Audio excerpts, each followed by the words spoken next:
You guys are live. Good evening, ladies and gentlemen. Welcome to the Go Fast podcast.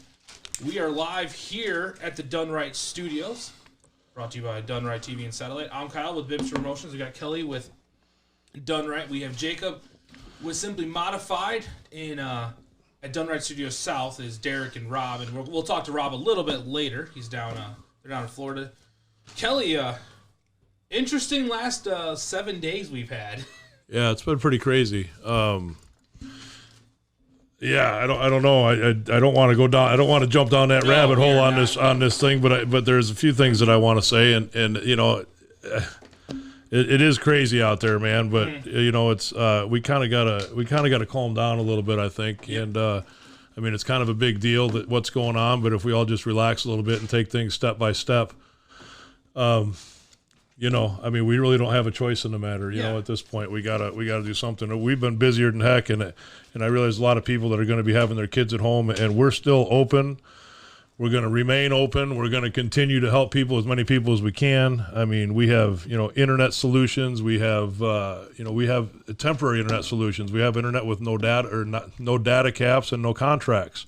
Mm-hmm. So if people that don't have internet normally and need internet for the next, you know, month or two while everybody's home and nobody, you know, if they need to work from home or something, we can provide that. Antennas, another big deal. I know we keep talking about antennas and stuff, but you know, if things go down, the antenna is a one-time thing and it's free. You get 25, 30 channels, and it's, you know, just in a situation where a satellite or something goes down, who knows, you want to be in contact. You know, if bills get cut, if you need to start cutting some costs, at least, you know, get the antenna installed, no monthly fee. You know, so that kind of stuff we're going to continue to do, and we're still open, you know, and we're here to help. Anybody needs cameras or anything, we're still open and here to help. Anything we can do. Yep. Good to know. We are still going to be here. So we'll start off with the results and news, and that's brought to you by 1-800-WATER DAMAGE, restoring what matters most. So this last week, I think the only race that really happened around here was Nathan Chandler won the of Cedar Rapids, won the Hawkeye Downs 200-lap Enduro Saturday. There was 37s that took the green flag on that. And they would have had a snowy day for that Enduro. I know we've been doing a little bit of talking with the racetrack out of Hawkeye Downs. Kind of a fun little asphalt track that's near and dear. The IMCA Spring Nationals in Nebraska were canceled. Tyler Soppe of Team Done Right would have been out there. And then we also just heard the Memphis Spring Nationals in Memphis, Missouri, this Friday and Saturday have been canceled due to how cold it's going to be, and obviously all of some of the other factors that are happening right now. So they said they're going to try and reschedule that. So we will try and keep you guys up to date on that. But like I said, we just kind of got that news right as we were starting, and also a little bit of news. Just saw on the chat line the Motorsports in the Mall that was supposed to happen in next weekend has been canceled. So and looks like Chuck Hopp said he's going to try and reschedule that. But we have a special guest with us tonight, Mr. Ken Roberts, car owner of the number 58, which we are, as you guys know around here, is near and dear to our hearts. So, Ken, welcome to the podcast. Thank you. Now, Ken, you've been involved in racing for a long time. Kind of give us a little bit of how you got involved in racing and where you got your start and kind of who you are and all that stuff. Very good. Yeah, I've been part of racing my entire life. Started back, my dad started in 1967. And he bought a 57 Chevy Bel Air from a local legend, Benny Hofer. Mm-hmm. And in fact, back then, my mom, we ran number 66, and the number was put on with shoe polish. So before every race, my mom would put the shoe polish on. And but we raced a lot of figure eights and novice, and what that was called back then. And in fact, his first feature win was kind of spectacular. It was in figure eights, and he was leading the race, coming across the intersection, got hit, shoved it in reverse, came across the checker flag in reverse, and won the race. Now that's like a Ricky Bobby move right there. That was pretty awesome. You were talking about figure eight racing, and for those that have never seen figure eight racing, it's what it sounds like. It's the track looks like an 8, and you have to basically. There's an intersection, and you have to either hit the brakes or hit the gas, and that's a wild way to get into the sport. It was fun, and the stands were packed, and a lot of racers, and it was a good time. So that's where I got started. I was up in the stands watching my dad, and been around it my entire life. And then he and I got together and formed Roberts Motorsports in 2006. Okay. So in 1975, he switched over to late models, and then between 75 and 2006, he kind of went between late models and open wheels. Okay. In fact, 1 year he ran open wheel at 3 different tracks and won all three track titles. Oh wow. In the open wheel division. Wow. So yeah, it was pretty cool back then to be able to do something like that. Where was he? Was that around here that he was racing? It like was. What tracks were Yeah, that? Was he at? East Moline Okay. was running Fridays and Sundays, and then Mercer County was running on Saturdays. Okay. Okay. Yeah.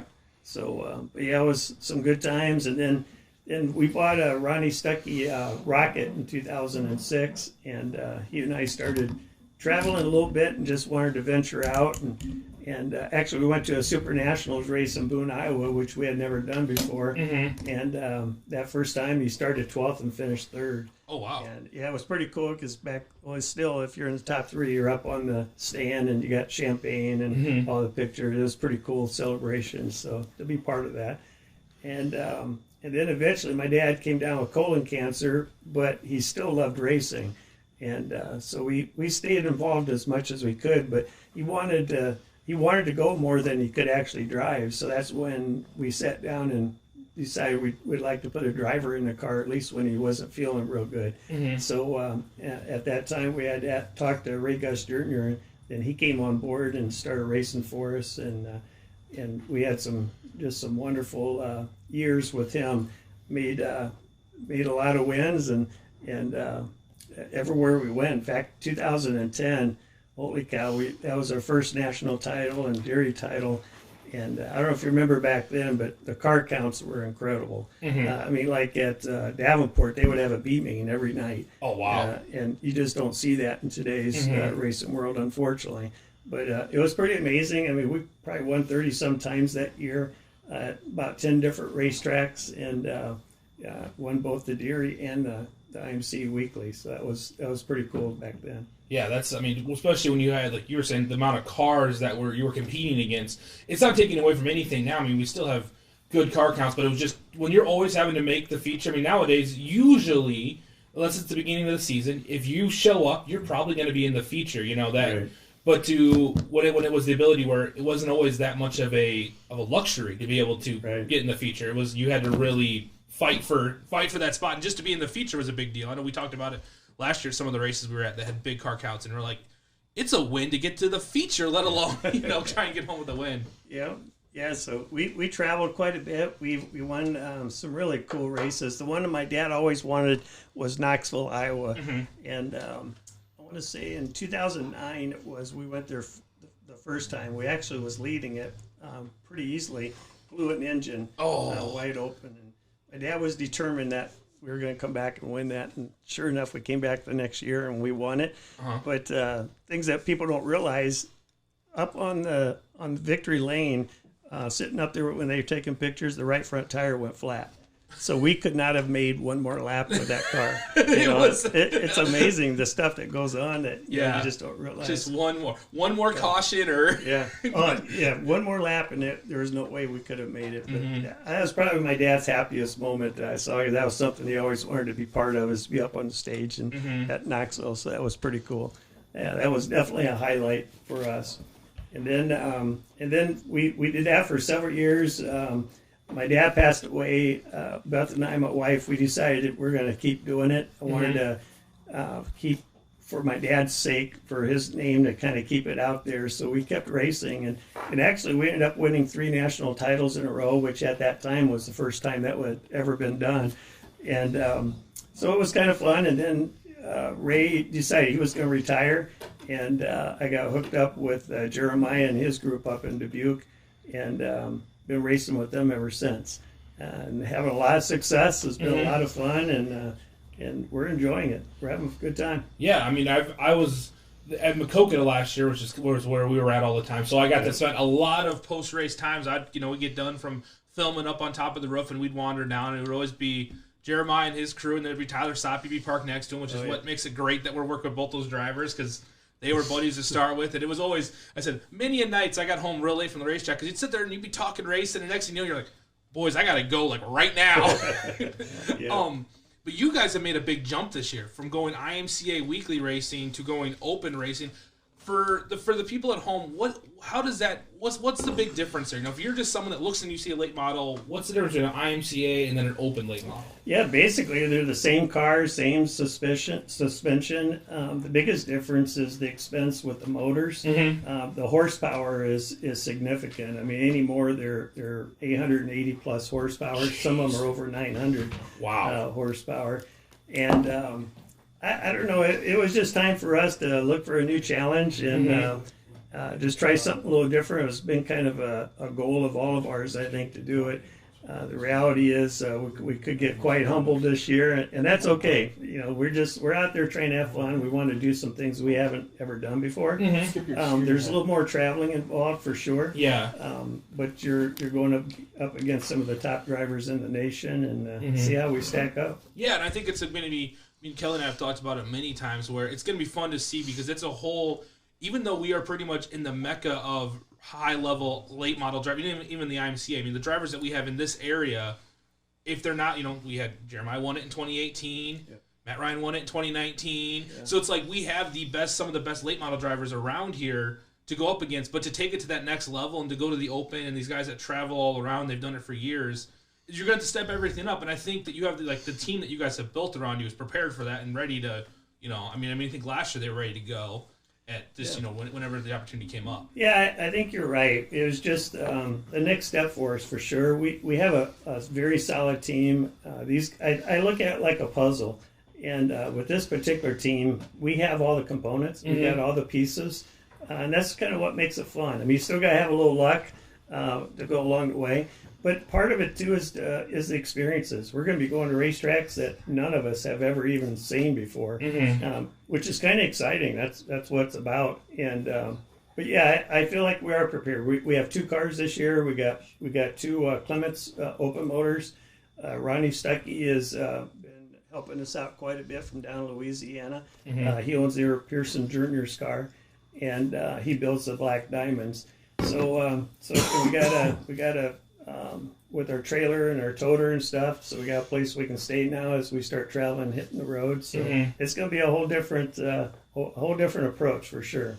Yeah, I think now I know we're all kind of in a treading water right now with everything, but when's the season going to look like it's going to start for them? Well, actually, our first race will be that Thalbra in Donaldson if that still happens. Okay. Right now we just kind of have to see what all the stuff that's going on around here, what that's really going to mean. But we're looking. There's a possibility. There's a race even this coming weekend in Springfield, Missouri. So we're kind of looking to see what the weather does there. There's a possibility we may head out to that. To tell you the truth, right now, if we could even just get some practice laps, we would be happy. Yeah, I said we were talking about it off air and just how I'm like I'd go watch I don't know, anything race at this point. Like you set up a Hot Wheels track, and I'll probably start announcing it because yes. we're just jonesing for some live, on track action. I mean, it's that way anytime in March, but then this year you're like, I don't know when we're gonna get the race, and I just want to see a race. It's an exciting time to be in racing around here. Yeah, and even in this area, like Kosiski's with the Malvern Series, and Jay that's the head of the Malvern Bank. Those guys, they're great people, and they look at it from a racer's perspective. So when they make decisions, and to have them doing that type of thing, it's kind of exciting. Yeah. Locally here, you got Petersons, that's some new blood there at East Moline that looks exciting, and the Kai family. Oh my goodness, the job they're doing at Davenport. It's just in this area alone. There's just some really, and Farley with the Simpsons up there. They really. They want to do the right things, and they look out for the racers, which is really what we need. Yeah, and I think that's such a big step for, and I think it's what's going to have to happen in this time of racing, and there's not as many cars out there. There's not as many, it's hard to try, and it's not that it's hard to, but you're really having to fight 15,000 other things to get people to come and watch a race. So for promoters to, and it seems like every promoter we have around here, and it's really great to see, they're all on the side of they're not out there going, well, I'm doing this so I can make a bunch of money. They're like, we want to keep racing alive, and if it works out, great. And I think that's and I really hope that it works out well for them. We've said before, no matter what happens at the beginning of this year, when racing started, get out and promote those racetracks because they've been putting in, all the promoters, all the racers, and everybody have been putting in all this work over the winter trying to get ready for racing to start. And the biggest thing to help them out is as soon as it starts to be able to have, you know, a big crowd and they can realize, okay, this is going to be a good year, or it's like, you know, what's going to happen here. It's going to be more open show racing in this area than there probably has been in a decade. Yeah. I mean, how exciting is that? There is a lot. Yeah. I think you're going to see the people get involved. You know, there's they're just bringing the different guys in from all across the country, and should be a lot of fun this year. Yeah. We can just get the season going. Yeah, we could just, like I said, we're just sitting here in March going, come on, warm up and smell race gas. That's all we want. That's all we've been asking for. Yes. Now, this is kind of a cool thing we have here in the room. If you're at home watching, if you realize, so Kelly, you are a sponsor of Jeremiah and Robert's car.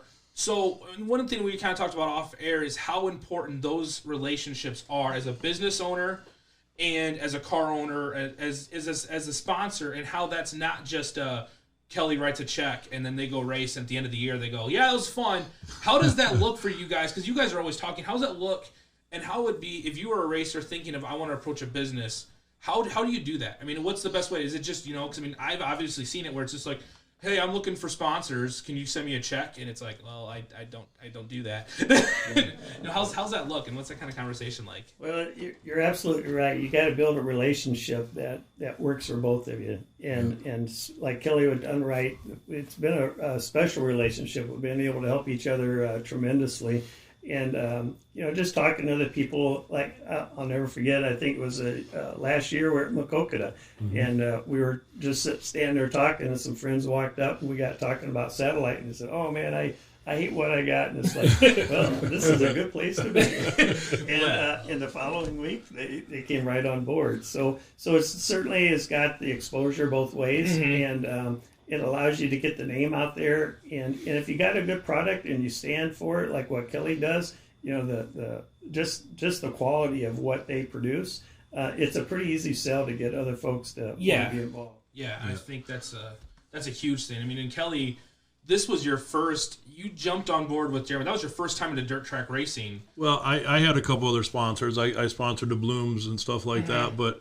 That was more of a friendship thing, you know. I mean, they called me up and I said, "Sure, I'll help you out," you know, type of thing. But the interesting thing with Ken when he called me, because I didn't know you guys at all. It was a mutual friend that called me, and you know, and Ken sent me some stuff, and we started talking a little bit, and I'm like, man.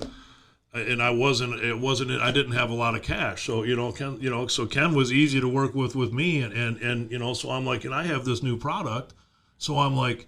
This is interesting because, you know, I have this new Sling Studio and I'd like to learn how to use it. And this is, you know, and you were telling me how, you know, that you were just going to push real hard this year. And you told me a little bit about Maya's story. And I'm like, wow. And he's going to let me work with him. And I'm like, heck yeah, I'm going to jump on it. And once that started, I mean, once I started hanging out with you guys in the pits and stuff and starting throwing some cameras on a car, I mean, that was like just, did you see that? It's like, holy smokes, that's some pretty cool stuff we're doing there. Exactly. And then we got some live stuff out, you know, we're doing that. And it just went with that, and he's right. I mean, you know, I've met a ton of great customers, great friends, great other drivers. I mean, just another thing I like about it is just the fact that I grew up in racing, but not, you know, I mean, my mom took me. My dad wasn't around a whole lot, so we went to Grundy County, you know, and I enjoyed racing, but it was asphalt, and we've talked about that before on the podcast. But dirt is totally different.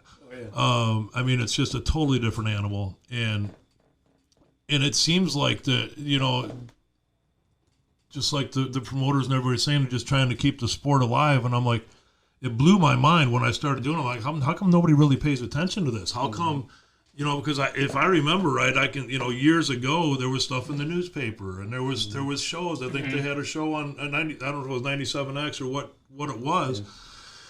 But I used to hear about it, you know. I used to hear about who won Friday night and stuff like that, right? And so I'm like, man, maybe we really got something here. So in the community, the racing community has been nothing but like open arms, and I've been the same way. I'm like, man, believe me, if I can help any of you guys do anything, that's what I'm here for. And that's just, and now that it's been, you know, now we've got a national championship under our belt. You guys are going to another, you know, I'm out here trying to go as far up and as high as I can go, and you guys are doing the same thing. I'm like, rock on, let's go, man.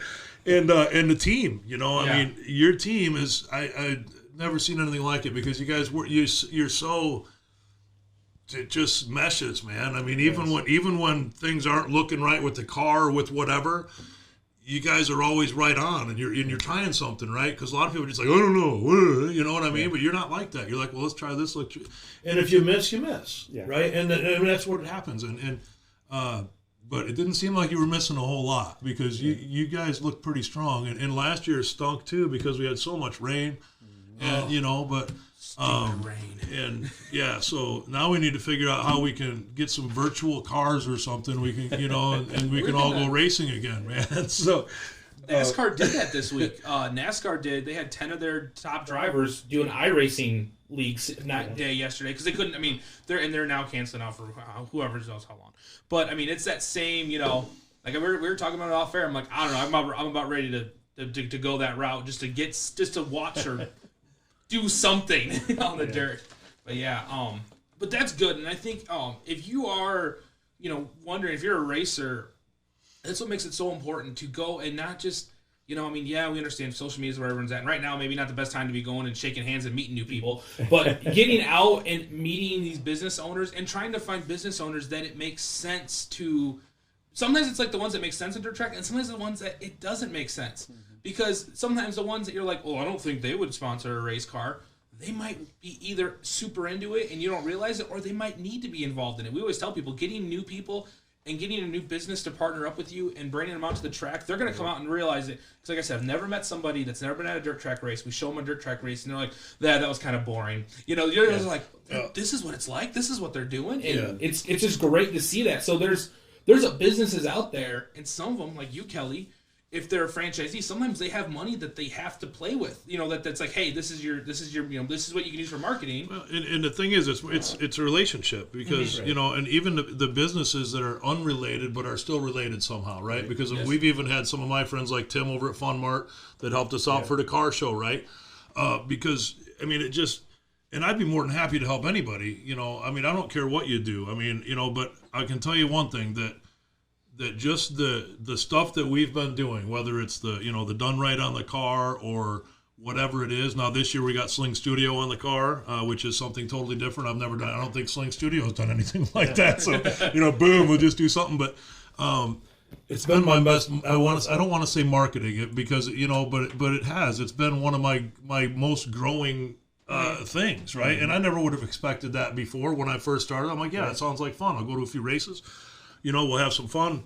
But now it's turned into, and I mean, look at where we're at now, right? Because now we've got, if we can get going, we've got pay-per-view events, we've got contracts with tracks coming up, right? And that's going to bring even more help, which I want, because I want to be able to play, like different ads and stuff when we're doing the Facebook Lives. I want to get sponsors that can sponsor. The pit, today's pit walk is sponsored by Roberts Motorsports, or you know what I'm saying? Mm-hmm. And that's just going to build the community, and it's one of the easiest communities to build, because everybody is, even when you're racing, right? Even when you're out there and you're white knuckling the car, you're all out for the same thing. You're out there because you love the sport. Yep. You're not out there because you're making $1 million. Most people, it's costing them money to be there. Yep. And they work their ass off every week so they can get their ass to the track. Right. Mm-hmm. And to win what? I mean, a good purse is $2,000 or $1,500, $1,000, right?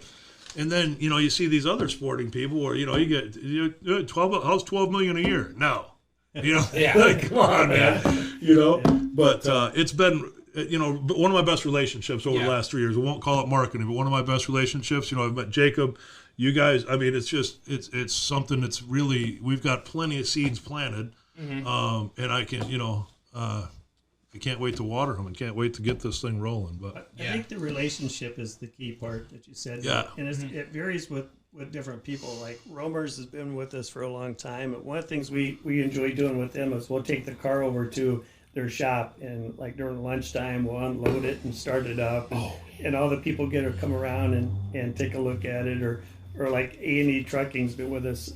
Talk about a racing enthusiast, oh my goodness. And to be able to have him come in and travel with us and be right in the track and behind the scenes, because the average fan really doesn't have a good idea of what it truly takes to put a race team or put a car out on the track.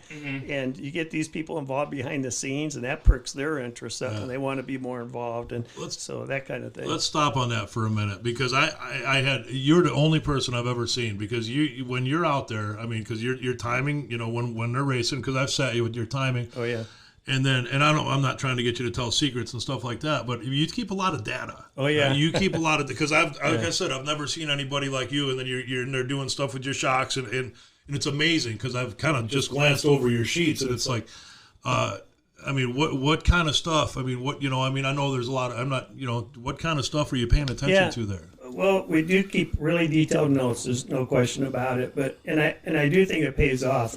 Last year's a great example. We won, I want to say, like 14 races at 9 different racetracks. Yeah. So we were able to unload, and some racetracks Maya had never even seen before when we went out and won. And I think good notes helps at least get you in the ballpark. Yeah. So one of the things I learned from Ronnie Stuckey from day one, you will never see him without a stopwatch in his hand at any point in time, because you can get a pretty good indicator where you're at compared to the top competition. And then we'll break it down. Okay, you might be pretty fast down the straightaway, but a lot of races are won through the corner. So how are you going through the corner compared to, say, some of these other guys? And you can time from, say, this tire to that tire and get some pretty good indications. And like, boy, I want to say last year, like I said, we won 14 times. I bet we didn't have the same setup one time. But I've had really good drivers that could provide great feedback that say, you know what, I didn't like that at all. Or, boy, I felt something with that. I think we might be onto something. So we would kind of take it to that next level. And that goes back into relationship, too, because you guys know how to feed each other, and how not to come off as like, what the hell did you do to the car? You know what I mean? So there's that, because that's easy to do when something isn't working. To do well, what the hell did you do that for? Type thing. So that's important too. But like I said, I'm pretty impressed with the way you guys work together, and I can't wait to either get to Dubuque and or interview you guys at the track once we get going. Bring everybody in here. Yeah. I can't wait to do that. I'd love to do a field trip up to the where it all happens. Well, it's pretty amazing. You were asking earlier what are differences. Another thing's tires. Oh yeah. And thank goodness we got a great tire guy, and he kind of specializes on the different types, different kinds of tread, different how soft they are. Where with IMCA, you're just on one tire, and that's it. So it takes the whole tire basically out of the program. Yeah. But that's a big difference this year that will be challenging. But again, we feel like we got the right pieces. We're trying to ask the right questions, and we keep really good notes. And that's another thing too. We may come to some of these tracks, and hopefully our notes will provide, so the next time we come will be a little better. Jacob, Mr. Editor Man, he's got a question for you. Pop in here. So, quick question for you. So, with IMCA tires, can you change how hard and how soft they are? No, Nope. No, you can't. Well, I was thinking because, you see people, with a grinder on them, and you see them lubing them and all that, and I didn't know if that changed the tire count. You probably shouldn't see the second thing you said there. Yeah. Some people grind them pretty hard, that's for sure. Right. But technically, they're still made out of the same material. Okay. Which those 55s, there's so much plastic in them anymore that it's essentially a hockey puck. Okay. Yeah. Especially I just wondering on that. No, that's a good question. There are, and that's a very, again, like we can almost call that our tech tip, that there are, that when you made the comment about that, there are things people do to tires that are on the no-no. And it's interesting to see when you start to kind of see the inside and kind of see what some people try and do, and then you go on the track, you're like, oh, now I see why, or oh, I get it. But a good driver doesn't have to do that, and that's a very good point, because I've been around some drivers that have, and obviously once you get on the media side, they start telling you nothing. But before then, they'll talk about things, and it comes a lot from like the karting world, because the karting world, they are like the masters of chemicals and doing things to tires that's all allowed. But then you see, the good drivers that don't have to worry about that, because they it's one of the things they'll check for. You'll see that at like some big IMCA races where they'll take your tires, they'll take them and they'll actually chemically check them, because what some of those chemicals do is it changes the rubber compound. Oh, okay. Yeah. Well, I just see them wrapped all the time. Oh yeah. So that's old. That's like 15 years old stuff they're trying to do there. So when what I was thinking, when they wrap them, I didn't know if that like kept moisture in the tire and made it a little softer, or if they didn't wrap them, it would obviously make the tires a little harder. And I didn't know if that was not a really. trick or not. It's more that the tire guys spend so much time siping and Yes. getting them ready. They want to keep them as clean as they can possibly keep Yeah. them to the moment they need them. Yeah, that's the other thing too. Because I mean, when you have a guy, and that's what I think is impressive about your crew. You know, a lot of times you'll see, you know, like 4 or 5 guys. I mean, I crew for somebody, but there's not like I have a specific job. Well, I have like 2. Make sure there's fuel in it and like one other thing. But like Yeah. for you guys, it's like you're the shop guy, you're the car chief, you're the tire guy, and they all have a specific job and they all just do that job. Yes. And it's different. It's a level up from, you know, a lot of other pit crews that you see out there. It's like, oh, here's all my buddies, and they're not saying they're not buddies, but it's like, Right. here's all my buddies. We all hang out the racetrack and we happen to change tires after the heat race. Right. And for them, it's all, this is my, and you know, and they all take it with that level of, you know, if Jeremiah gets out of the car and he's like, I really liked how the car was set up, they can take pride in how they, you know, like, Yeah. okay, we did that right, you know, and or what can we improve on? And I think that's what's going to help this year out so much, because I mean, that's obviously with who you're going up against, they all have that same level. But since this group has been able to, and I don't know how long that particular group of guys has been working together, but it seems like they're prepared and ready to rock and roll in this, to go to that level and not just be like, oh, I'm standing around, I don't know what to do yet. It's like, oh no, everyone knows exactly. Very much so. You hit it right on the head. And the crew I have, everybody has a job. They know what it is. They study up And you on work it. together. They work together. work together.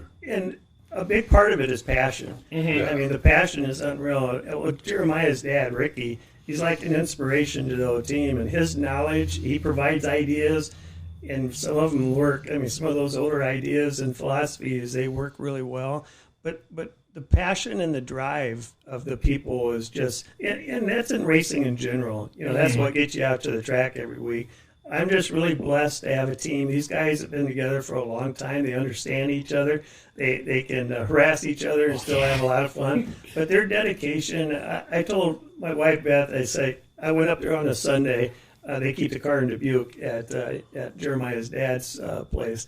And I went up there on a Sunday, and the kids, all the sisters, the brother, they're all running around the yard. They're having a good time. It's like, you know what? It's a family atmosphere. The passion for racing is so deep in that family, and it's just fun. And the key there is in order to keep doing it, you got to have fun. Oh yeah, And that's a big part of it. yeah, I think that's part of. I mean, when it comes down to it, where you know, it's like there's always that saying of like, you know, local racing is spending money to impress someone you don't know. And I mean, Yeah. but if you take the fun level out of it, it's where it's, you know, like that passion will drop. And I mean, Yeah. it was almost.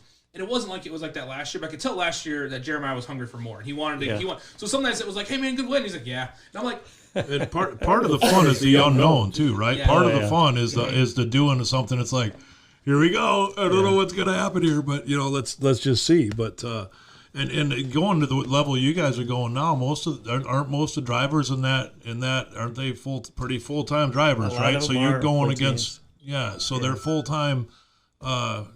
I want to say 40-hour week, but that's 60, 80-hour week Right. type stuff, right? Right. And you guys all, the guys all have a full-time job. They so, all work during the and, week. and you got a pretty heavy schedule. Yeah. So that's impressive.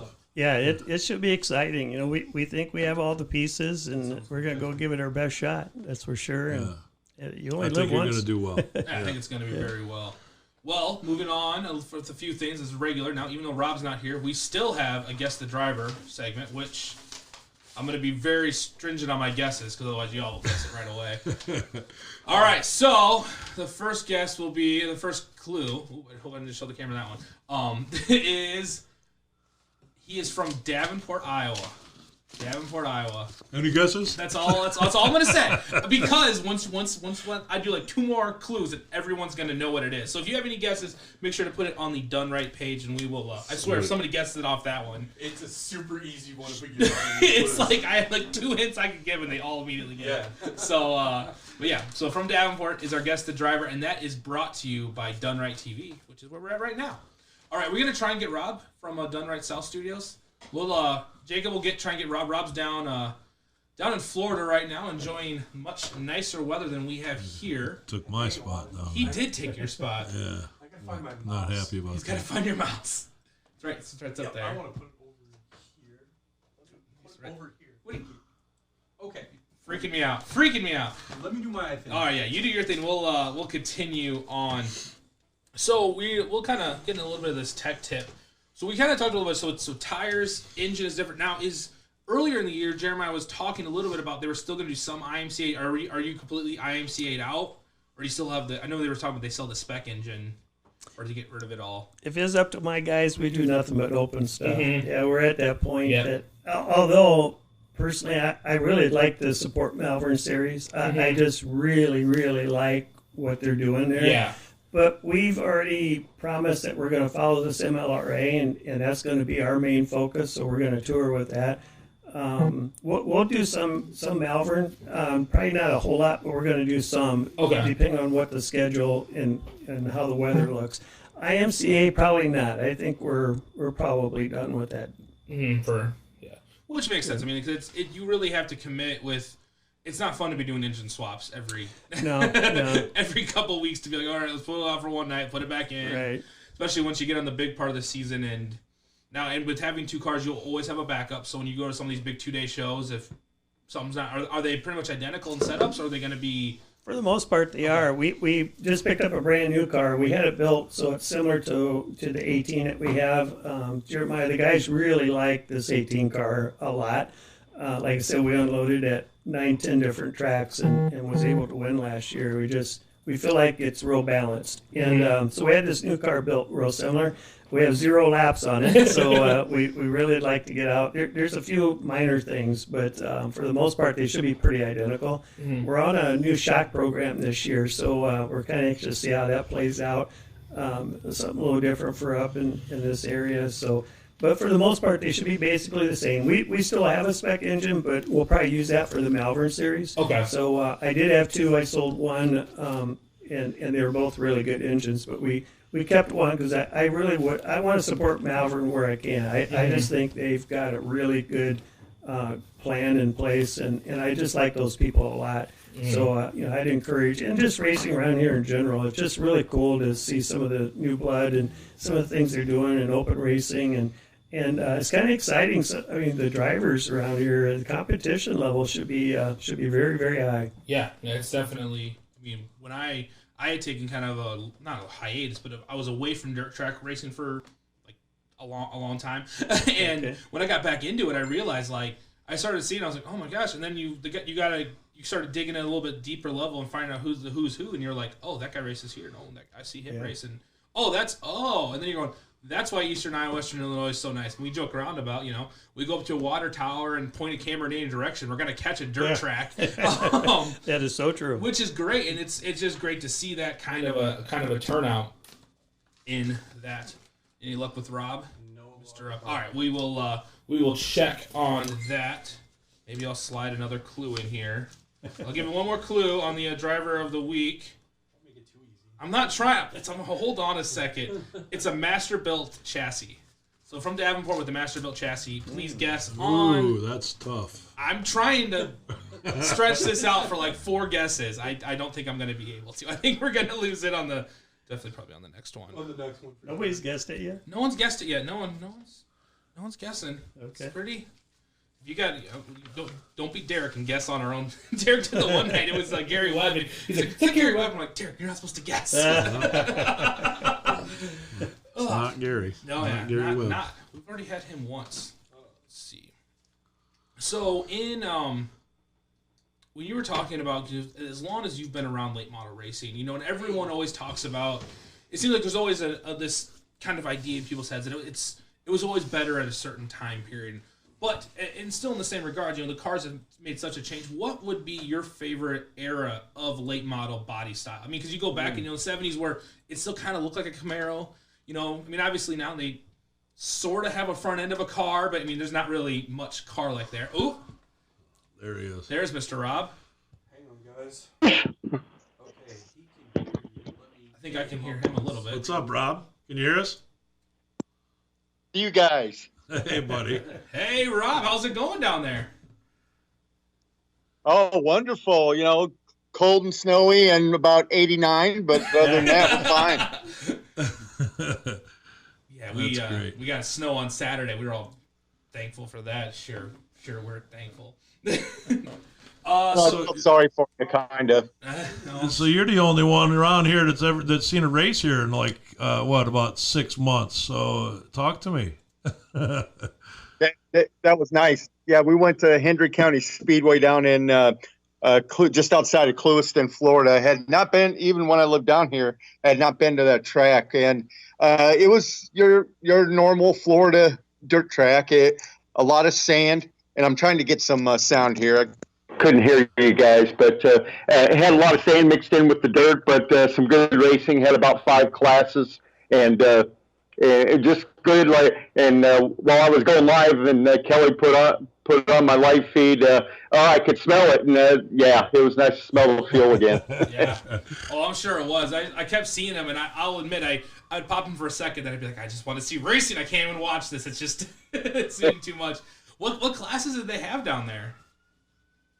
But pretty much the basic classes. They ran the mod lights, like we'll see at over at the Bull Ring at the Rock Island County Fairgrounds. They had the mod lights going. They had their version of street stocks, which they call V8 Warriors. Then they had a new class, which I was impressed with and loved to see something around our area get started. They called them the 4.6 Fords. So the 4.6 liter Ford engines. And so you had some Mercurys, you had some Fords. And one guy even dressed his up like a cop car, called himself the track trooper, had the lights and siren and everything going. A couple of them made up like the old General Lees and that kind of thing. But it was an entry-level class. They had 11 of them for the first year. I thought that was fantastic.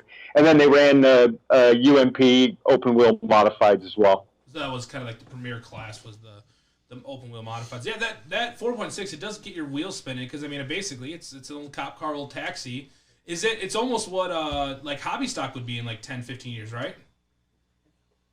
Well, kind of like it was 10 or 15 years ago, you bet. And one thing I noticed on all of them, they were all 4 doors, so I thought that was kind of cool. Yeah, that would be that'd be a very good class. It's similar. Probably a lot of old cop cars out there with 4.6s in them. Yeah, like one Mustang. Well, that's exactly what the announcer was saying. Also, he wasn't as good as you and me, Bibster, but you know how that goes. But anyway, it was he was talking about, hey, go to the auctions, go to your local police surplus sales, things along that line. You can pick one up just like that. Oh yeah, it's a pretty cheap way to get into the sport. Now we got Ken Roberts here tonight. Do you have any questions for Ken? We've been kind of talking about racing. I know you've been watching along. Anything you want to ask Mr. Roberts while we got him in studio? Well, you guys have covered it well. Ken and I got to talk over at the Rod and Custom show, and mostly just the big thing. We were kind of chatting on the Facebook feed, and Jenny Smith from Peterson Family Promotions and I go back. We remember the days of the 58 of Herschel Roberts, the 59 of Jeff Stykes running over at East Moline, and just how fun that was, and how it really brought that old from the novice class, and then I think later, like Ken was talking about, they called them sportsmen, but the novice class and the figure eights, Ken, that really brought back a lot of memories. Yeah, sure did. When I think back of the crowds and just all the competition, and it was just a lot of fun, and the crowds were really into it. In fact, a quick story. Thank goodness most years the fans were very supportive and cheering my dad on, but there was a time when that wasn't the case. Oh. And I'll never forget, he was winning quite a bit, and so when he would win, the crowd would get a little booing and stuff. Mm-hmm. So the owner actually put a rebel flag on top of the car and put lights all around it. So every time you'd win a heat race or a feature, he'd turn that switch on. And back then you carried the flag around the track, with your victory, and all these lights would be flashing off and on, and it really got the crowd riled up. It was entertaining back then. Yeah. Yeah, no doubt about it. And I remember the nights. East Moline ran Friday and Sunday both, and I wasn't in the area, but I follow followed your dad when he won those 3 championships, the 2 at East Moline and the 1 at Aledo. So what did he think? What did you guys think about the Aledo track back then? Oh, it was so much fun. Again, it comes back to the fun factor and the group of guys. You know, it's just a big family. Everybody's just having a good time. It was good competition, good racing. The fans were into it. It was fun. He loved it. He loved going there. His true love is late model. When it came down to it, though, that's late model racing is what we're about. I've heard all this talk about the figure 8, man. I've never seen a figure 8 race, and I've seen them. I've seen like clips of them or something. But man, I want to do one of them. How do we do that? It's pretty awesome. Rockford, I think, still does it. Rob will be correct. We need to put some cameras on a couple cars and do a figure 8. That's we need to do that. I think that would be a blast. Yeah, Rockford Speedway does them on the pavement, and shoot, when we were over at East Moline here a couple of weeks ago when they were working the Petersons, and I looked at them and I said, you know what, you're taking the scales out of the infield and you're taking down that big mountain there between turns 1 and 2. It's time to do some figure 8s again. Yes. And they kind of laughed, but I don't know if it's super seriously or not. I mean, it's East Moline. It would be perfect. I mean, maybe not every week, but maybe like end of the year, get all the 4-cylinders out there that are still running and just let them at it. There you go. That was the good old days for sure. Well, like you said, Ken, it's the fun factor, and you show up. Well, some of the guys that show up and run novice and on Friday night at Davenport, Saturday night they'd be figure 8 at East Moline. Yeah. Well, back then anything went. I remember another quick story. It was a season championship night. I think my dad was ahead by 2 points. When the heat race, he got hit in the intersection. It wiped out his radiator. It was the only radiator he had. Mm-hmm. So usually he would load up. Now imagine what people would do today if something like that happened. And back then he didn't. He ran that feature without a radiator. He won the feature. He couldn't get the car to stop. He had to go up against the wall and just keep shoving the wall to turn off the car. But he won that race without a radiator. So the things you could do back then. Yep.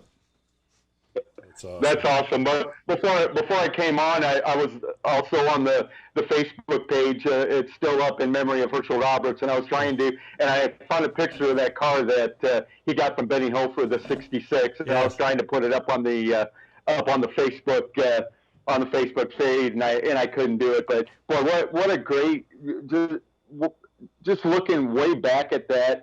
And I couldn't even tell you what year that was, but I remember seeing that car and seeing Benny Hofer and that kind of thing. It just brings back where racing was. Yeah, that was 1967. Yeah, my dad, he saw that car with Benny Hofer, went down and said, what would it take to buy it? He went home with it. That's awesome. I love it. Yeah, actually, he was only supposed to work on it. His brother was supposed to drive it. And when they went to the track the next week, his brother's wife said, no, that's not going to happen. My dad said, well, I didn't bring that car up there for it to sit. So he got in it and he drove for the next, I think, 43 years. Just off of, it would be like, well, if any of my friends, we buy a car together, that'd be the same answer. Because my wife's been here as a live in studio audience before. And we've tried to be like, throw the hint out that I'm going to be in the car doing something next year. Every time I see her go, nope. You didn't hear say that. Yeah. Well, Rob. Yes, sir. I was gonna say we don't want to take all your Florida time because you can actually go outside and enjoy it. We're looking at clouds and like 40 degrees. How much longer are we without you? Well, I'll be back. I'll be back on the show 2 weeks from tonight. I'll be gone next Monday as well, but I'll actually be back in town on Saturday. So try to get it to warm up a little bit. Yeah, I'll try. I really will try. All right. Hey, great seeing everybody. Ken, great seeing you, and hopefully we're going to catch up with you at Donaldson. Sounds good. There we go. All right, Rob. Thanks, man. Thanks for joining. Enjoy your trip, buddy. All right, man. Thanks, sir. Thank you. Look at that. We got a winner. We got those two super vague quotes was enough to get a winner. Dean Springer, you're the winner with Matt Ryan as the guest. Which and I looked and Rob, you just got off the phone with Rob on the Skype call, and I was like, he wasn't here when I looked at it. I was like, really? The first week that I'm doing guest the driver, I got to try and not tell people it's Matt Ryan. Like any of these clues, like if I would have said that he was a teacher, Matt Ryan. I would have said, because that's actually what we said earlier. What are you going to say, teacher? And Kelly's in the other room and goes, Matt Ryan. Like, all right, we're done. I'm like, I could be like, 8-track champions, Matt Ryan. So, yeah, definitely good job, Dean, because I was trying to be as frugal as possible on the guesses until we got closer to the end. But, yeah, perfect timing on that, too. So, Dean Springer. So stop in to get a T-shirt. Stop in to Done Right and get a T-shirt.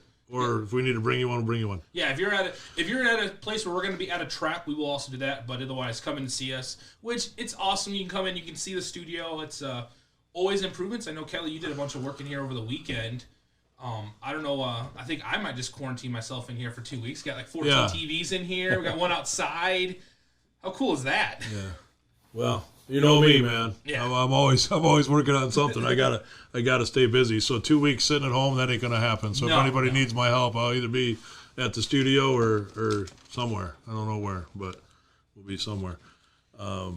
One other thing I wanted to say before we got too far away from the sponsorships and stuff, I wanted to put it out there when we do go racing. If anybody's interested in any kind of sponsorship or anything, I'd be more than happy to take them with me. I don't know how many of your sponsors come into pits and actually see the behind the scenes. Yeah, it's because that's I think where it's at. where it's at. You know, so I'm just putting it out there. If I know a lot of businesses out there, and I've talked to a few of them about how well this has worked for me, and obviously maybe they can see what we're doing here.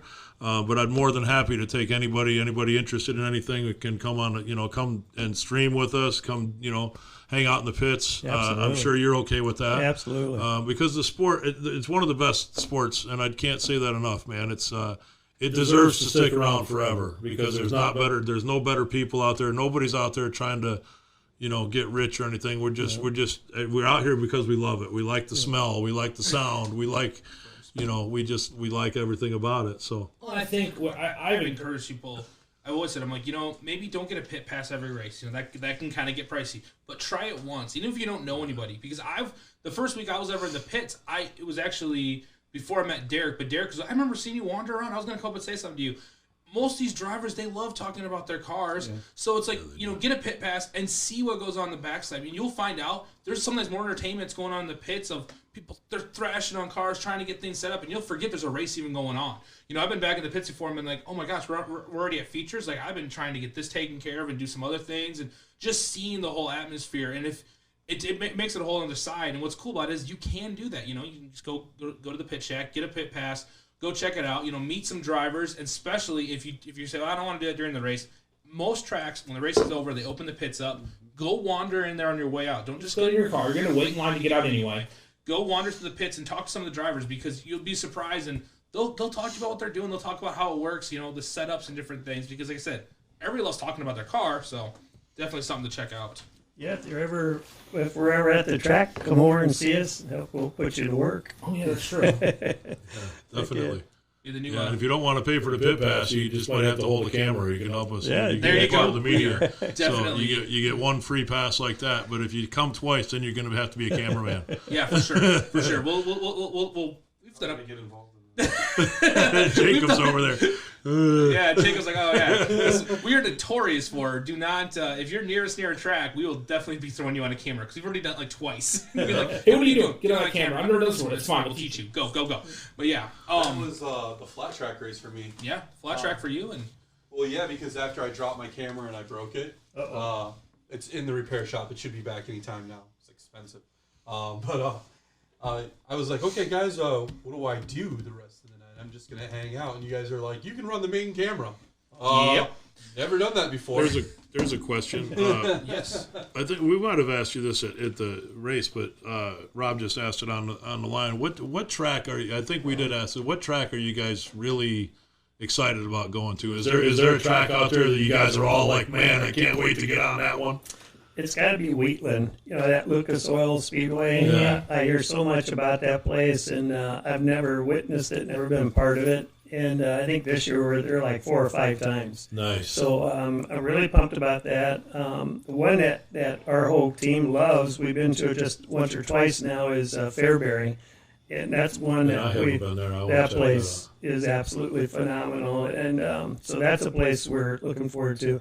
This year, I want to say there's like 7 or 8 tracks that we've never ever been to. That's awesome. It is, and I I don't know. I'm really excited to Yeah. see what it's like. But probably Wheatland is the one I can't wait to get to. Yeah.